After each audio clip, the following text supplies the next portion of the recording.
अब तक हम लोगों ने पढ़ा क्या है, प्रेरिक प्रभाव, और प्रेरिक प्रभाव का स्टेबिलिटी ऑर्डर हम लोगों ने पढ़ लिया, कार्ब धनायन और कार्ब ऋणायन में, ठीक है ना। कार्बोकैटायन जिसको कहते हैं और कार्ब एनायन जिसको कहते हैं, दोनों में हो चुका है।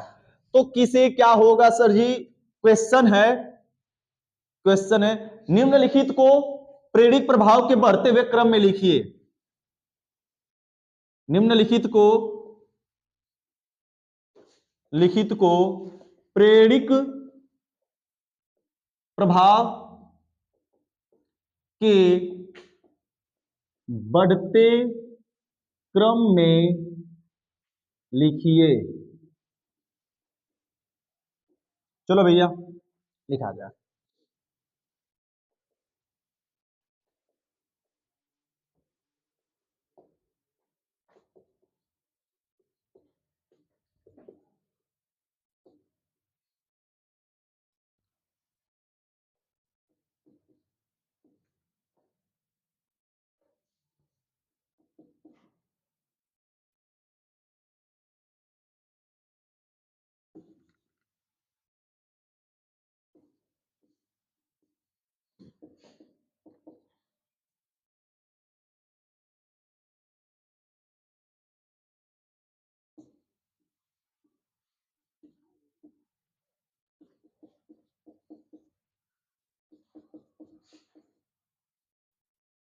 चलो भैया ये दिया गया है और इसको करा कि प्रेरिक प्रभाव के बढ़ते क्रम में लिखना है।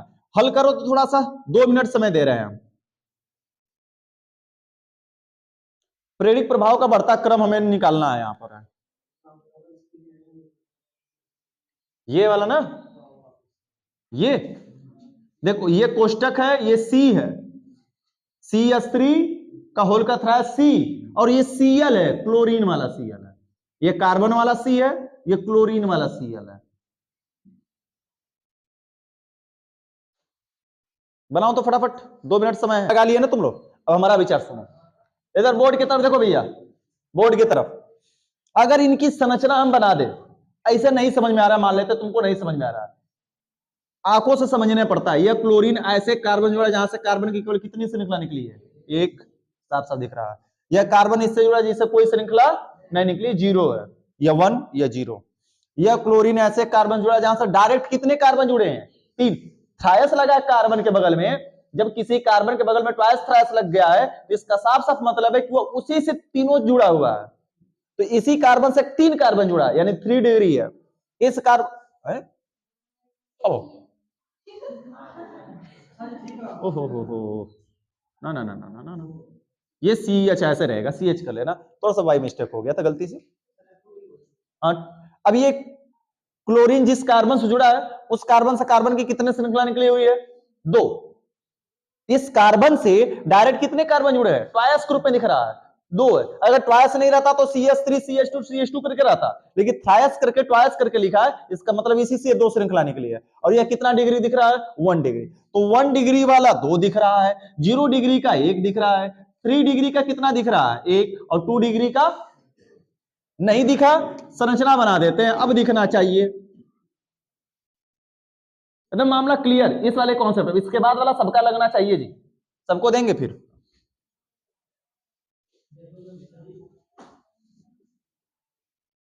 देखो ये तीनों जुड़ा नहीं इसी से, CH3, इस कार्बन से 3 CH3, एकल बॉन्ड Cl। अब इस कार्बन से CH Cl, अब एक CH3 और एक क्या जुड़ा है जी, CH3। अब आते हैं यहां पर है CH3 CH2 CH2 Cl। अब कह रहा है इंडक्टिव इफेक्ट कौन ज्यादा रिप्रेजेंट करेगा। एक बात बताना, यह इलेक्ट्रॉन को अपनी ओर खींचेगा कि नहीं खींचेगा, खींचेगा ना। जब खींचेगा तो इस पर क्या आएगा, माइनस, और इसके ऊपर क्या आएगा जी, प्लस आएगा। तो कंफर्म है कि सर जी एक प्रकार से कैसा इंडक्टिव इफेक्ट प्रदर्शित करेगा, ऋणावेशित। ये ऋणात्मक इंडक्टिव इफेक्ट की एग्जांपल्स बनेंगे ना। यह माइनस होगा सर जी, और इसके ऊपर क्या होगा, प्लस होगा। यह सर जी 1 डिग्री दिख रहा है हमको, यह कितना डिग्री दिख रहा है, 0 कह सकते हैं। इसको कितना कह सकते हैं भैया, यह एक लेगा इलेक्ट्रॉन, यह माइनस होगा, इसके ऊपर माइनस और इसके ऊपर क्या आएगा, प्लस। यह कितना डिग्री दिख रहा है, 3 डिग्री। सर जी इलेक्ट्रॉन को अपनी ओर खींचेगा तो इसके ऊपर क्या आएगा माइनस और इसके ऊपर क्या आएगा प्लस। ये कितना डिग्री दिख रहा है समूह जिससे जुड़ा कार्बन की कितनी श्रृंखला 2 निकली 2 डिग्री। यहां पर यह दिख रहा है क्लोरीन खींचेगा तो इस कार्बन पर माइनस और इस कार्बन पर क्या आएगा प्लस और ये कितना डिग्री दिख रहा है 1 डिग्री। तो इससे साफ साफ स्पष्ट हो रहा है कि सर जी यह कार्ब कैटायन है। कौन है कार्ब कैटायन। सी पर प्लस आता तो उसको कार्बोकेटायन कहते हैं। तो कार्बोकेटायन में सर जी 3 डिग्री सबसे ज्यादा बड़ा होता है, सबसे ज्यादा स्टेबल होता है। ये हमने कल का बताया हुआ है, कल का नोट में देखो जो हमने लिखा है कार्बोकेटायन में सबसे बड़ा कौन होता है स्टेबिलिटी ऑर्डर में 3 डिग्री। तो 3 डिग्री ये हुआ सबसे ज्यादा बड़ा। तो हमसे बढ़ता क्रम पूछा ना, तो बढ़ता क्रम में सबसे बड़ा ये हो गया सर जी CH3। ऐसे लिख देख सकते हैं क्या इसको इकट्ठा करके, इसको इकट्ठा करके ऐसे लिख देते हैं CH3। अब संरचना नहीं बना रहे हैं CCl सबसे ज्यादा बड़ा। क्लियर है कि नहीं क्लियर है प्रदीप क्लियर है। 3 डिग्री सही सबसे बड़ा। कारण क्या है जी अंकित बताओ कारण क्या है सबसे ज्यादा स्टेबल होने का इसका कि C पर प्लस है इलेक्ट्रॉन की कमी है। तो यह CH3 इसको क्या करेंगे इलेक्ट्रॉन देने वाले जुड़े हैं इलेक्ट्रॉन देने वाले। भैया इलेक्ट्रॉन का कमी है और देने वाला कैसा है इलेक्ट्रॉन देने वाला जुड़ा पड़ा है तो इलेक्ट्रॉन देकर इसको स्टेबल ज्यादा बनाएगा। कितने समूह है 3। इसको भी इलेक्ट्रॉन की कमी है प्लस का मतलब कमी इलेक्ट्रॉन की कमी है। अब इससे अजय बातें नहीं अब इसको ये भी इलेक्ट्रॉन दे रहा है ये भी इलेक्ट्रॉन दे रहा है लेकिन देने वाले केवल कितने दिख रहे हैं 2। इसमें कितने हैं 3 इसमें 2 है। इससे कम स्टेबल होगा कि नहीं होगा तो कितना डिग्री इसका 2 डिग्री वाला है 2 डिग्री वाला ये रहा हमारा सर जी CH3 का होल का ट्वाइस CHCl। इसकी स्टेबिलिटी इस वाले से कम होगी। अब इससे कम किसकी होगी सर जी तो 3 डिग्री 3 डिग्री के बाद सर जी 2 डिग्री। अब 2 डिग्री के बाद कितना डिग्री आता है 1 डिग्री 1 डिग्री सर जी 2 है। क्या हुआ 1 डिग्री 2 है। अब इन दोनों में अब देखते हैं कौन बता सकता है कोई बताएगा कौन बड़ा होगा स्टेबल कौन स्टेबल हो सकता है ये वाला होगा स्टेबल। कारण बताओ जी स्टेबल होने का रीजन है इसको याद है ना हमने बताया था आंशिक आंशिक प्लस और इस पर भी आंशिक आंशिक आंशिक प्लस आएगा कि नहीं आएगा। पूरा यहां तक विस्थापन हो रहा है यानी ये भी इलेक्ट्रॉन दे रहा है ये भी कुछ इलेक्ट्रॉन दे रहा है तो इसके पास कितने का जा रहा है 2 से।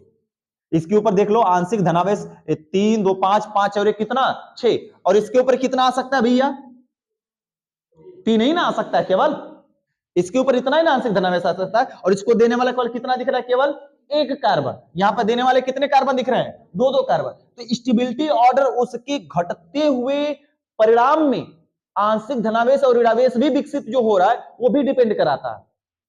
परिभाषा में जो हमने बोला था कि परिणाम में जो उसके आंशिक धनावेश और ऋणावेश घटते हैं वो भी उसकी स्टेबिलिटी पर आते हैं। ये सारे के सारे धीरे धीरे इलेक्ट्रॉन का डिस्प्लेसमेंट कर रहा है। इसका भी इलेक्ट्रॉन इसके पास जाएगा कुछ इसका भी इलेक्ट्रॉन कुछ इसके पास क्या करेगा जाएगा इसके अष्टक को पूरा करने के लिए देंगे। तो यानी यह स्टेबल होगा किसके सापेक्ष इस वाले के क्योंकि इसमें देने वाला केवल कितना दिख रहा है 1 कार्बन। तो इससे ज्यादा स्टेबल ये दिखा यानी इसकी संरचना पहले बनाएंगे हम CH3 CH2 CH2 Cl और इससे कम स्टेबल कौन होगा ये वाला सर जी CH3 CH2 Cl। और सबसे कम कौन होगा सर जी 0 डिग्री का कार्बोकेटायन में। मामला कोई दिक्कत में फंसा क्या किसी को। यह कौन सा है सर जी कार्बोकेटायन है। यह कौन सी स्टेबिलिटी ऑर्डर है कार्बोकेटायन की स्टेबिलिटी ऑर्डर है। और कार्बोएनायन की जस्ट क्या होती है अगर यही माइनस माइनस सी पर माइनस रहता तो क्या रहता कार्बन आयन। और कार्बन आयन में सबसे ज्यादा स्टेबल कौन होता CH3 0 डिग्री क्योंकि भैया माइनस उसका अष्टक पूरा है और देने वाले लगेंगे तो उसका स्टेबिलिटी क्या होगी बिगड़ेगी तो डैमेज ना हो। यही स्टेबिलिटी ऑर्डर हमें पता करना होता है। उतारो इतना क्वेश्चन फिर अब एक क्वेश्चन दे रहे हैं तुम लोगों को लगाने के लिए फटाफट उतारो जी। चलो अगले क्वेश्चन की तरफ चलते हैं। ये क्वेश्चन है कि निम्नलिखित में किसका प्रेरित प्रभाव सबसे अधिक है तथा उनका घटता क्रम लिखिए। कौन सा क्वेश्चन है सर जी। अब थोड़ा सा तुम लोगों को चक्कर दिमाग में चक्कर आ जाए थोड़ा सा CHCl3 CH2 Cl2 CH3 Cl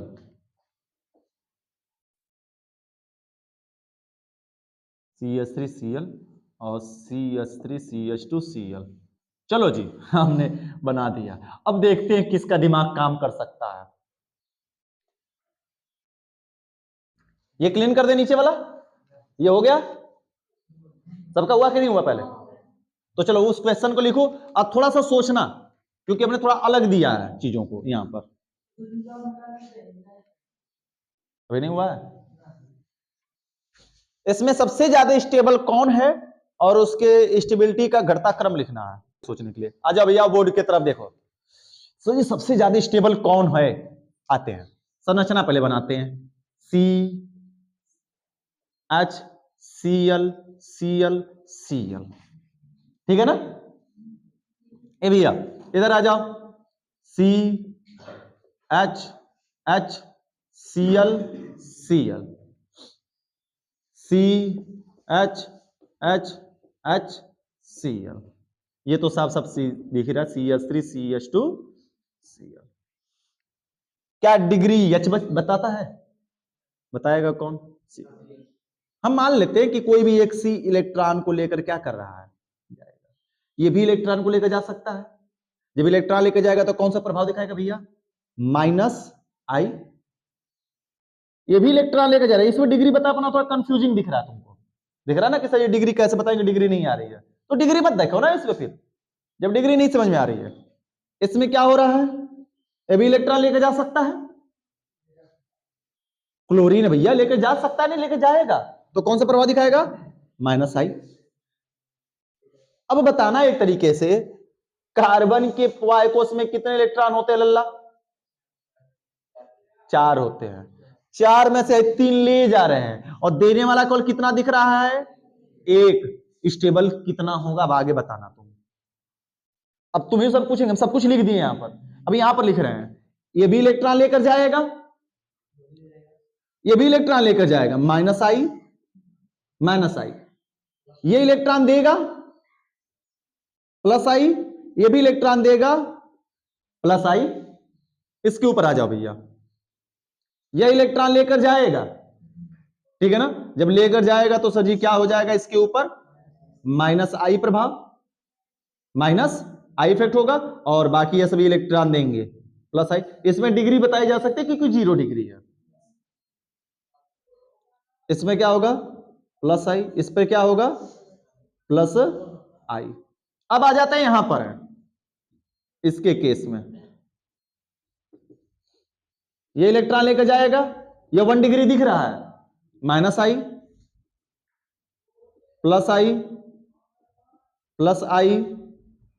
+I degree 2 को हम देख सकते हैं, बाकी 2 ऐसा दिया जिसमें डिग्री नहीं देख सकते हैं, इसमें डिग्री के हिसाब से नहीं, उसके अष्टक के हिसाब से हम बनाएंगे जी। अब आ जाओ सर जी, ये 1 डिग्री दिखाई दे रहा है हमको तो डिग्री लिख दिए, ये 0 डिग्री है तो 0 डिग्री लिख दिए, ताकि ये हमें क्लियर हो।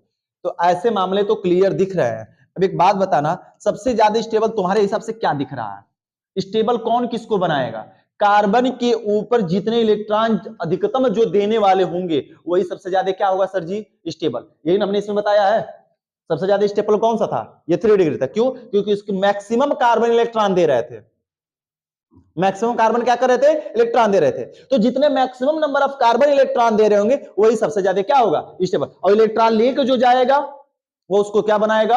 अस्थिर बनाएगा धीरे धीरे। इसलिए कार्बोनिल आयन वाले में CH3 सबसे ज्यादा स्टेबल होता है, 1 डिग्री उससे कम, 2 डिग्री थोड़ा कम, और सबसे कम कौन हो जाता है? 3 डिग्री में, क्योंकि वो ऋणायन प्रदर्शित करने लगते हैं। ऋणायन के केस में सेम बात बताना, इस कार्बन को केवल 1 दिया, बाकी 3 लेकर गए, क्या स्टेबल ज्यादा होगा? इसमें लेकर जाने वाले कितने दिख रहे हैं?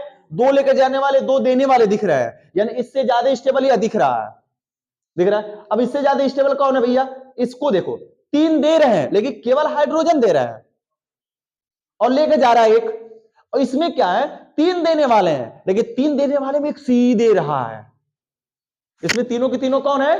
हाइड्रोजन। और इसमें देने वाला कौन है? ये भैया कार्बन कार्बन भाई भाई है, पड़ोसी पड़ोसी खड़ा है, ठीक है, कोई मारने तीसरा पड़ोसी दूठो खड़ा है, तो पड़ोसी कब तक साथ निभाएगा?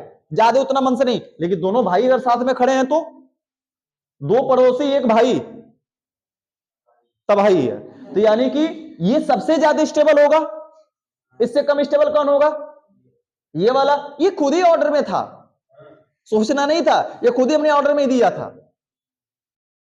ये दो दिए रहे यानी थोड़ा सा ज्यादा स्टेबल, और इसमें भैया दो लेके जा रहे हैं, और सबसे कम स्टेबल कौन हुआ लिस्ट स्टेबल में? CCl3। कुछ मामला समझ में आया? फिर से रिपीट करते हैं, अपनी बात को समझा रहे हैं। जिसमें डिग्री न देखी जा सके, डिग्री अगर इसको ढक लो तो डिग्री के हिसाब से इन दोनों में बड़ा कौन है जी? डिग्री के हिसाब से इन दोनों में बड़ा कौन है? सर जी ये कार्बन कैटायन है, क्योंकि जाएगा तो सी पर क्या छोड़ेगा? प्लस। तो ये 0 डिग्री है, ये लेकर जाएगा तो सी पर क्या छोड़ेगा? प्लस। जब प्लस छोड़ेगा तो कार्बन कैटायन में 1 डिग्री बड़ा होता है, किससे? 0 डिग्री से। यहां पर लिखे है ना 0 डिग्री से 1 डिग्री क्या होता है? बड़ा। तो इसे तो कंफर्म है कि ये बड़ा है। अब इन दोनों में मैं चेक करना कि इन दोनों में बड़ा कौन है, ठीक है ना? इससे छोटा कौन है? तो इसमें दो ठो केवल लेकर जाने वाले, इसमें लेकर जाने वाले कितने? तीन तीन ठो लुटेरे पड़े, यहाँ पे केवल 2 ये लुटेरा पड़ा है। तो सबसे लिस्ट स्टेबल कौन हो गया हमारा? ये वाला, यानी कि ये रहा बढ़ता हुआ। हमसे घटता क्रम पूछा है क्या? ठीक है, तो क्रम में बस बदलना है, ऑर्डर बिल्कुल सही दिया गया है। पता कौन है सबसे बड़ा कौन हमारा भैया? सबसे अत्यधिक स्टेबल कौन है? कहेंगे अच्छा 0 डिग्री। अरे मारेंगे गधा। अच्छा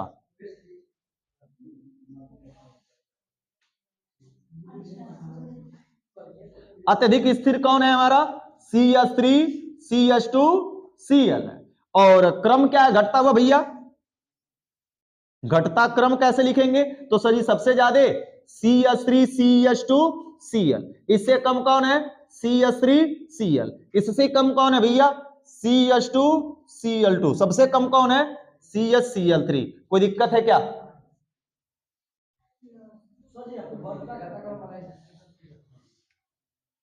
क्या है क्रम में? अगर कहेगा केवल सबसे बड़ियार है, मतलब सबसे छोट वाला सबसे पहले लिख लीजिए। हाँ आरोही अवरोही क्रम नहीं अच्छा हमें कौन सबसे ज्यादा स्टेबल, ये तो समझ में आ गया। हाई नहीं समझ में आ रहा क्रम कैसे बना रहे हैं? देखा भैया, हिस्से हर का मुंह जाता, ये मतलब बढ़त जाता, ठीक है। अगर मुंह ऐसे घटत का जाता, मुंह ऐसे हो जाता, पिचकत मुंह जाता क्यों? इसका मतलब ये कौन सा क्रम हुआ? घटता क्रम। हाई बढ़ता क्रम के लिए होता है, ग्रेटर देन, और इसको कौन सा बोलते हैं? लेस देन बोलते हैं, ठीक है। हम ऐसे इधर हमारे हिंदी भाषा बाएं से दाएं जाती है, तो बाएं से दाएं जा रहे तो ये बता रहा है कि ग्रेटर, मतलब बता रहा है कि इससे बड़ा ये है, मतलब ये छोटा, इससे बड़ा ये है यानी ये छोटा, इससे बड़ा ये यानी छोटा। और इसी को हम इसे पलट कर लिख देते, जैसे यहां पर ऐसे लगा देते हैं, तो क्या कहते हैं? ये बढ़ता क्रम है, बढ़ रहा है, से बड़ा ही, से बड़ा ही, से बड़ा हाई। समझ में आ गल? मुंह अगर खोल के दाहिने साइड तरफ जाए तो बढ़ा था, अब मुंह अगर बंद हो जाता दाहिने तरफ वो घटा था, ठीक है। अभी है आरोही में फंसा पड़ा है तुम लोग जी। चलो खत्म करो इतना, अगली हेडिंग लिखा जाए इलेक्ट्रोमेरिक प्रभाव। अब हो जाएगा कि नहीं हो जाएगा? कॉन्सेप्ट क्लियर हुआ? कॉन्सेप्ट बस क्लियर समझना है जी तुमको, और कुछ नहीं करना है इसमें। लोचा है उतार लो, सीधे मतलब होना चाहिए कि कार्बन को अष्टक पूरा होने से मतलब है, कार्बन का जो सहायता करेगा अष्टक पूरा करने में वो सबसे ज्यादा स्टेबल माना जाएगा। इलेक्ट्रोमेरिक प्रभाव, अगली हेडिंग है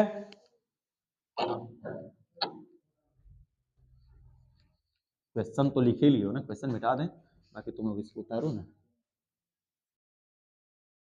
इसीलिए हमने बोला था पढ़ाते समय वो जो पहले पढ़ा रहे थे कि पढ़ लो थोड़ा थोड़ा थोड़ा डिग्री, क्योंकि ये सब कंफ्यूजन से थोड़ा भरा रहेगा, घटता बढ़ता क्रम काफी मिलेगा।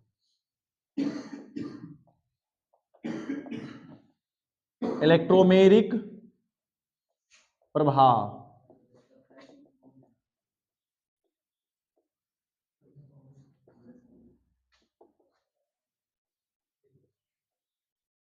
इलेक्ट्रोमेरिक इफेक्ट, चलो जी क्लीन किया जाए। Electromeric effect,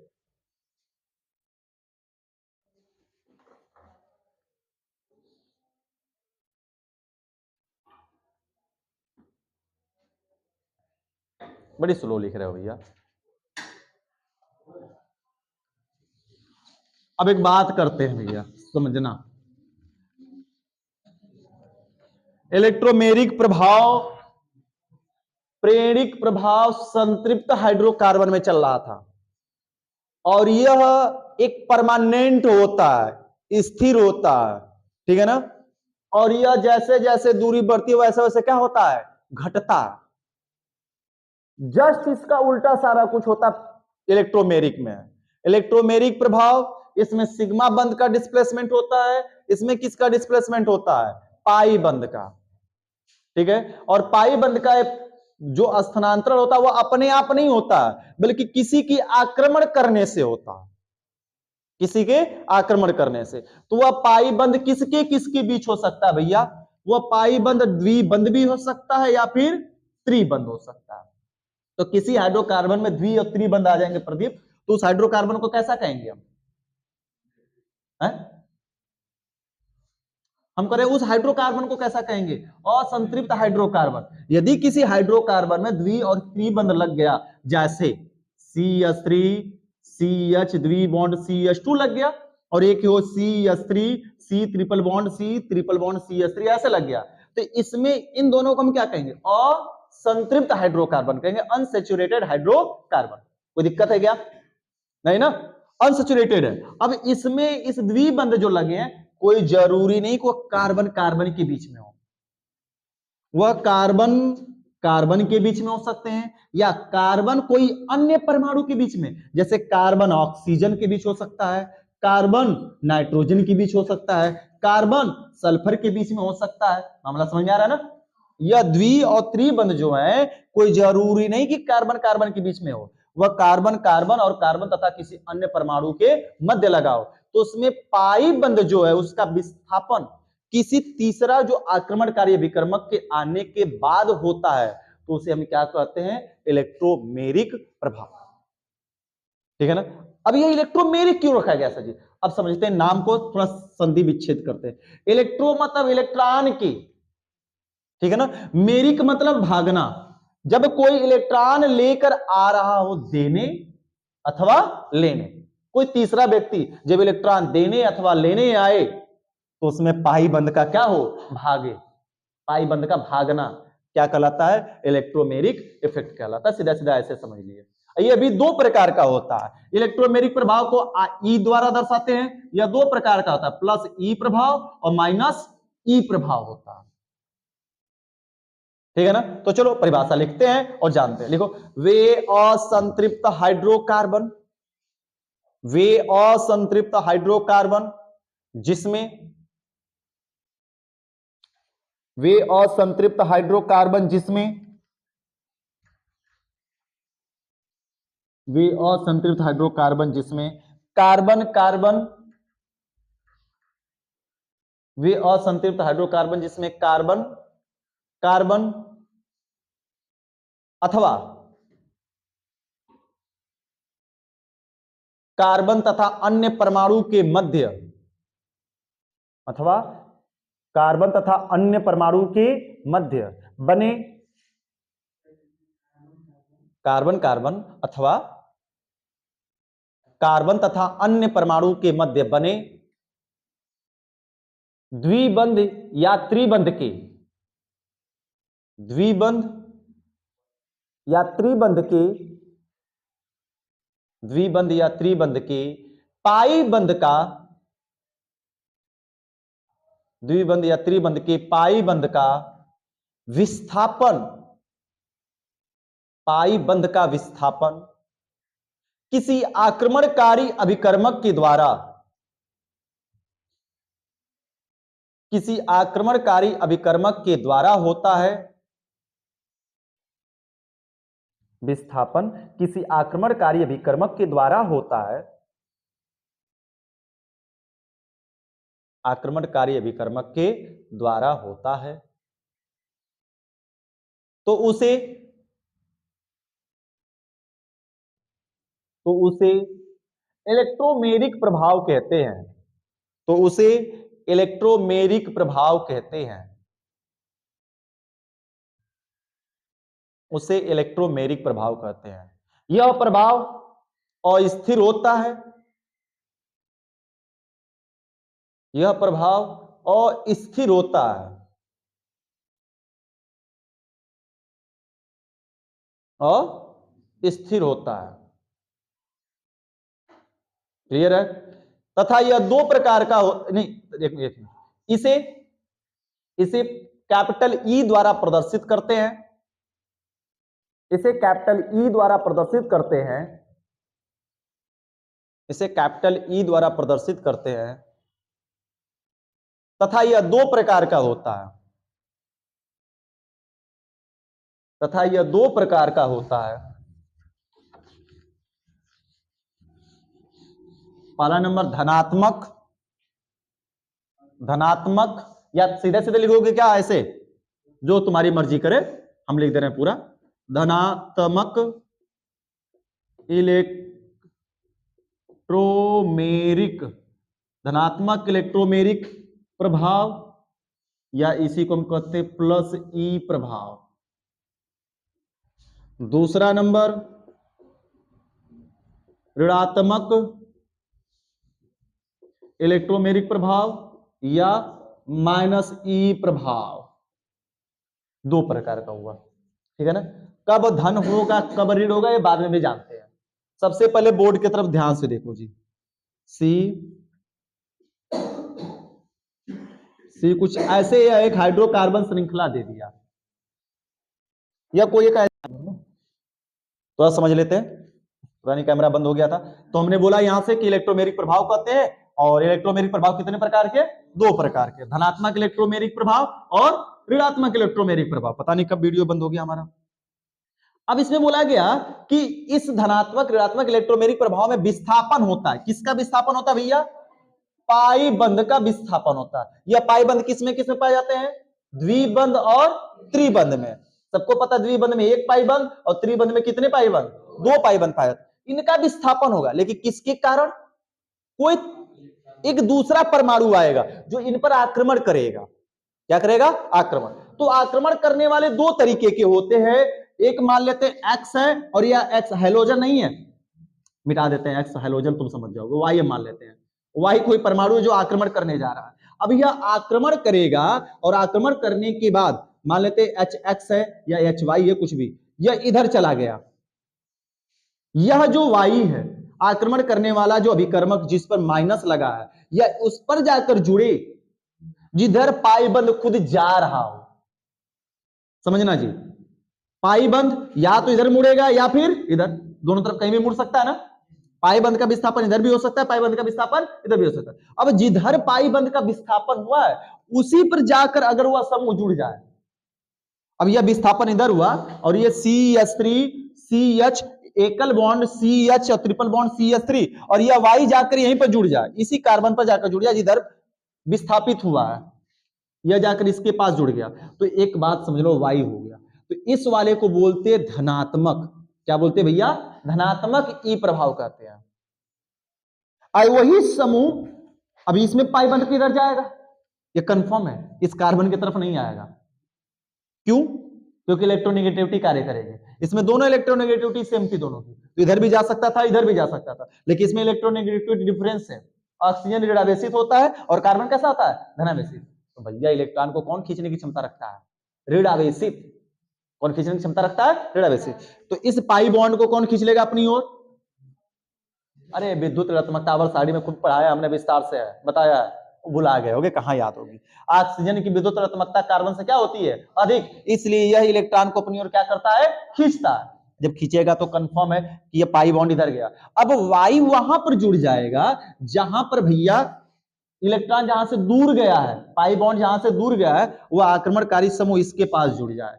CH3 CH2 CH2 C द्वि एकल बॉन्ड, अभी इनका पूरा नहीं है, बाद बताते हैं कैसे पूरा होगा।